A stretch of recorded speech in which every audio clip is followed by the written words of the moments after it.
சுக்கிரன் மகர வீட்டில் இருந்தால் என்ன கர்மான்னு பார்க்கலாம். சுக்கிரனும் மகர அதிபதி சனியும் என்னதான் ரொம்ப ஃப்ரெண்ட்ஸாக இருந்தாலுமே பார்த்தீங்கன்னா அவங்களுடைய சுபாவம் வெவ்வேறு.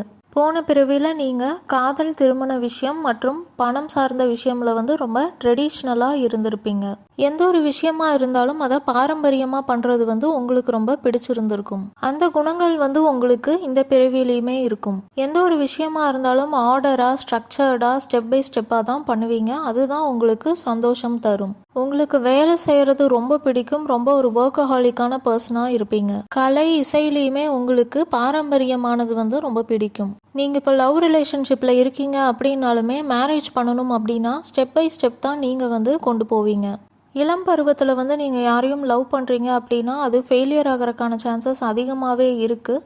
30 வயசுக்கு மேலே நீங்கள் திருமணம் பண்ணினீங்க அப்படின்னா அந்த திருமணம் நிலையானதாக இருக்கும். உங்கள் மனைவி லட்சியமான ஒரு நபராக இருக்கிறதுக்கான வாய்ப்பு அதிகமாகவே இருக்குது. பணம் விஷயத்தில் நீங்கள் ரொம்ப கவனமாக இருப்பீங்க. அதிகமாக செலவு பண்ண மாட்டீங்க. எதுவாக இருந்தாலும் ரொம்ப சிம்பிளான செலவு தான் பண்ணுவீங்க.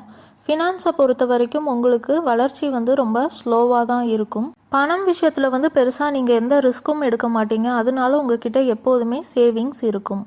ராகுவோட பார்வையோ இல்லை கூட்டமைப்போ இருக்குது அப்படின்னா எல்லாத்துலேயுமே மாற்றங்கள் இருக்கும். அது கொஞ்சம் நெகட்டிவானதாக இருக்கும். உங்கள் ஜாதகத்தில் எந்த கிரகம் எந்த ராசியில் இருக்குது அப்படின்னு உங்களுக்கு தெரியலனா நான் முன்னாடியே ஒரு ஷார்ட்ஸ் போட்டிருக்கேன்.